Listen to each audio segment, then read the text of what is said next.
The Desert Healthcare District and Foundation presents a podcast that supports your health and wellness where you live. This is Healthy Desert, Healthy You, hosted by Will Dean. Now, here's Will. Hello, friends. Welcome to Healthy Desert, Healthy You podcast. This is a brand new podcast presented by the Desert Healthcare District and Foundation. Today, I am joined by Dr. Ann Cheney with the UCR School of Medicine. Dr. Cheney is a medical anthropologist and a health services researcher. Welcome, Dr. Cheney. Thank you very much. I'm happy to be here. So happy to have you here. We go back a little ways. I know from the early days of our COVID-19 response, I would often see you on Zoom. And a lot of those discussions as we were planning how to really bring education and testing and vaccines to our community. That's right, since 2020. Yeah. At least we've been interacting via Zoom. And now we're in person. Which is wonderful. It's very exciting. So I mentioned that you are a medical anthropologist. I don't know that I've heard that term a lot, and I think many of our listeners have not as well. Could you talk a little bit about what that is? Sure. So I am a medical anthropologist. I have a bachelor's degree in anthropology, a master's degree in anthropology, and a doctoral or PhD in anthropology. So I am considered to be a cultural anthropologist, and medical anthropology is a discipline or subfield within cultural anthropology. So when we think about a medical anthropologist, my expertise is really in critically thinking and engaging with healthcare systems. It's very common for medical anthropologists to be within schools of medicine, to teach medical students, to teach residents, to really be involved in curriculum, bringing a critical and social science perspective. And so as a medical anthropologist in my current position, my work is really focused on mentoring medical students as well as doing public health and health services research. Oh, wow. So not to be too basic about it, but it sounds like you really bring the real world perspective to the medical school. Very much. And the type of research that I do, the approach that I use, which very much has been shaped by my anthropological training, is to immerse myself in the community and to develop relationships, to build trust, and to work with community. In this case, I work primarily with members of the Eastern Coachella Valley to empower them to build their capacity to understand health needs of their community and then address them. Right. So let's talk about how that relates to your work in terms of environmental health. When did you first get involved in that topic? Great question. So I would say 2017, 2018. I do not consider myself, did I in 2017, 2018, an expert in environmental health. Slowly, because of the work that I do, community-engaged participatory research, the needs of the community have really driven me into this space or guided me into this space.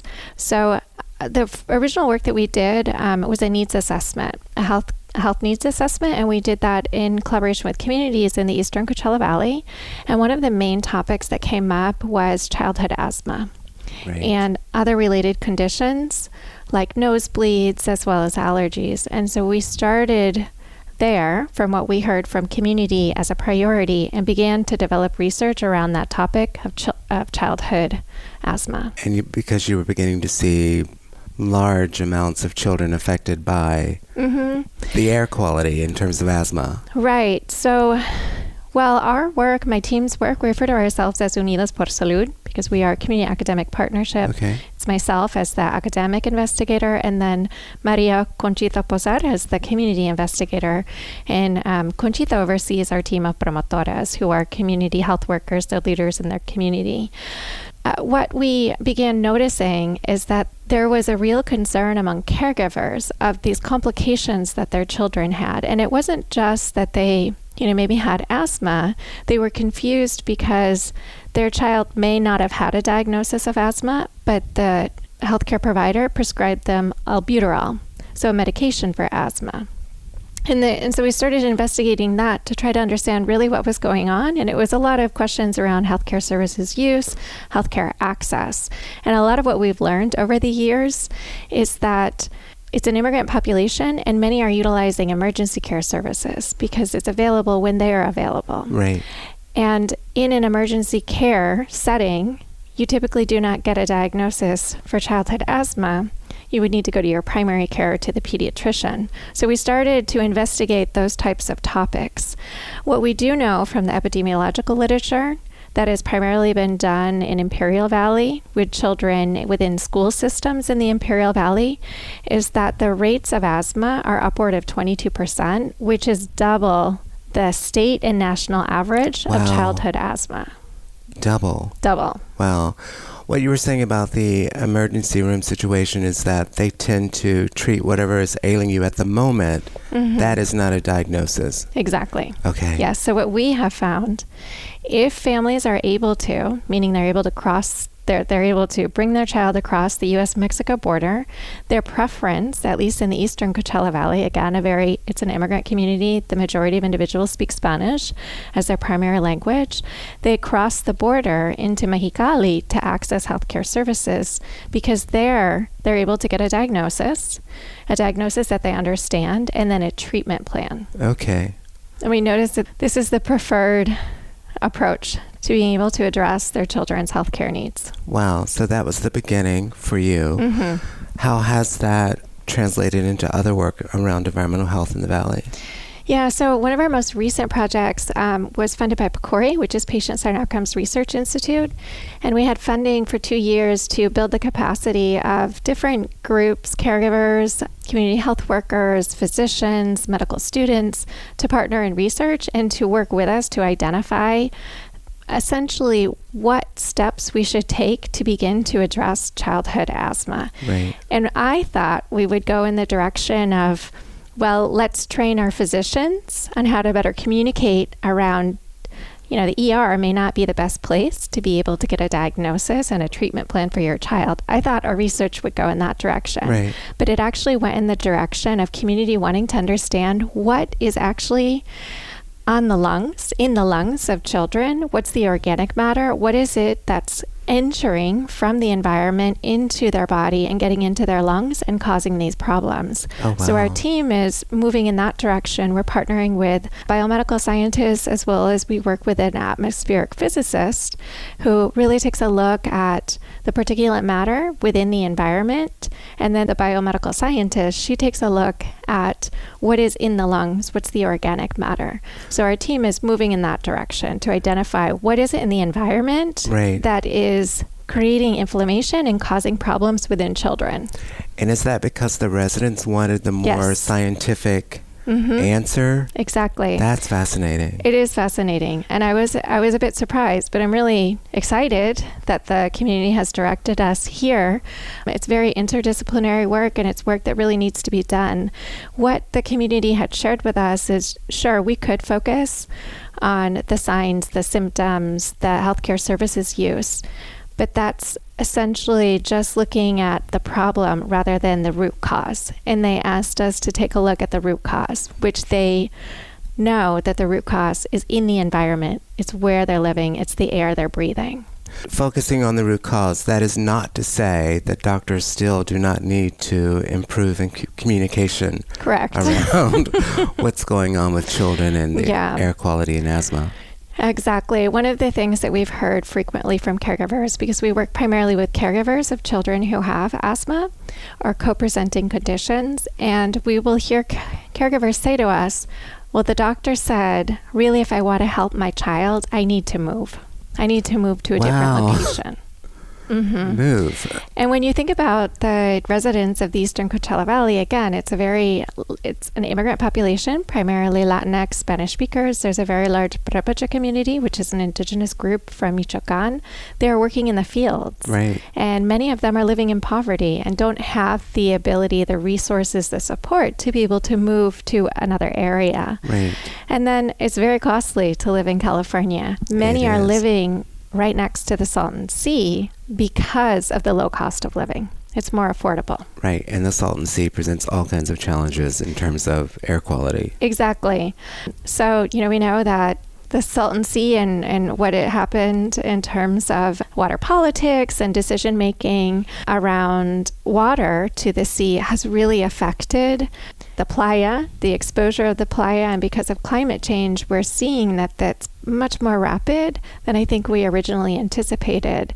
And that means that there's more dust around the Salton Sea, and there are dust storms that pick up that dust and they bring that toxic dust into community spaces and into children and families' homes.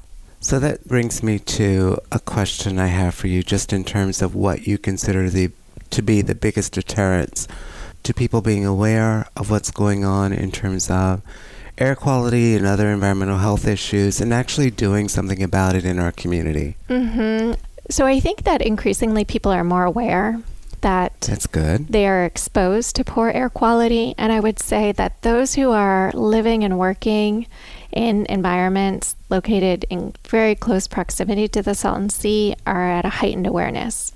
Why? Is because that area, it's typically individuals who are working in the fields, who are working outside, and they are experiencing the effects of climate change, increased heat, working in the hot summer months within the fields, but they're also exposed to the elements of the Salton Sea environment, of the toxic dust, of the sulfuric smells. Right. And I think that those communities are particularly aware of what's going on because they're feeling it in their bodies. They're breathing the poor air.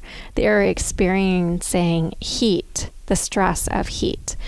I think that there is certainly an increased awareness also in the western part of the valley. I think there's an understanding that most recently, because of climate change and because of a recent hurricane, that there has been the effects on the environment, and that people are recognizing that they too are vulnerable. So it's around the valley. Residents are vulnerable to the conditions that they're living in, the environmental conditions. Right. So I just think in general, because people are experiencing the changes within their environment directly, that there's more awareness, but particularly air quality along the Salton Sea. Right. I think people are saying, especially since Tropical Storm Hillary, that was such a dramatic event in our community, something we rarely see.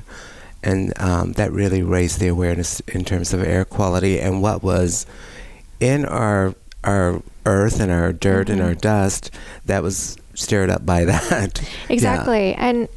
And, the after effects of Hillary have been really pronounced in terms of people recognizing that things need to be done and there needs to be action, particularly in the Western Valley. And I think that's important that we recognize that, because there hasn't been that type as much attention to the environmental effects on human health in the Eastern Valley. Oh. So it's kind of like the event of Storm Hillary really pushed all residents to consider how are they vulnerable within the desert to environment, climate change, and its effects on health. Okay. How they themselves are affected by it, but not necessarily how people in the Eastern Valley are affected, or? I think there's now a heightened recognition that all persons in the valley are vulnerable. I see, which is a good thing. Yes. In my mind, it's a good thing, because for me, it speaks to, well, there can be a better recognition of the suffering of those in the Eastern Valley who have endured, arguably for more time, the negative effects of environment and climate change. And so it creates more of a collective voice. And for me, I'm a social scientist, I'm an anthropologist, and my training is very much to look at things critically. And when we think about the impacts of environment on the health of those who are more vulnerable, not everyone in the valley is as vulnerable as right? There's a variation in vulnerability. Right. And those living in poor, low-income communities who are immigrants, racial ethnic minorities, indigenous, they are much more vulnerable to the effects of the environment and climate change because they have less resources. They have less ability to prevent the external from affecting them in their internal homes and in their bodies. That's really interesting. And I want to emphasize a point that you made and something that actually came up in a recent report that the district commissioned, is that the residents of Eastern Coachella Valley are very much aware of the effects on them and their families. Mm-hmm. And so they need to be listened to and they need to be brought to the table in terms of addressing solutions to this. Mm-hmm. Yeah, well, when we think about it, if you consider the livelihoods of individuals between the West and the Eastern Valley, if you think about the types of occupations, the jobs that the majority have in the Western Valley compared to those the majority in the Eastern Valley, there tends to be a divide that's based on more affluent, higher class, more professional lifestyles, you could say. In the Western Valley, there's much more infrastructure and resources. And then when you think about the Eastern Valley, it's poor infrastructure. Many of the communities are unincorporated. They have to rely on the county for resources, for their governance. There's a lack of professional, you could say, employment that would put them in office spaces versus working in the field. So when your daily life is outside in 100+ degree weather and you are exposed to dust storms in which you are breathing the air and the poor air within your region, you're going to be much more aware of how your environment affects you versus someone who's able to get in their car and they're able to go to an office space and they're able to work out in a gym. It's just so very different. Yes. And have a home that protects you from the outside, from the external elements. That is a really great point. I wanted to touch on a little bit the Environmental Health Summit. You were there. You were a panelist on the Air Quality in Your Health panel. I was just wondering what your takeaways were from that event, from that panel discussion. Anything that really stood out to you? Well, what I really liked the event in general, what I thought the event did was bring individuals who are interested in healthcare, who are interested in environment, and who are interested in community engagement together. And that's really unique. It may be the first time that the Valley has done that, at least at such a grand level. So when I walked away, I thought, wow, we really have such really great leadership in the Valley. We have very knowledgeable individuals. We have incredibly passionate community members and community organizations. And there is a lot that can be done if we're able to build trust amongst each other and collaborate.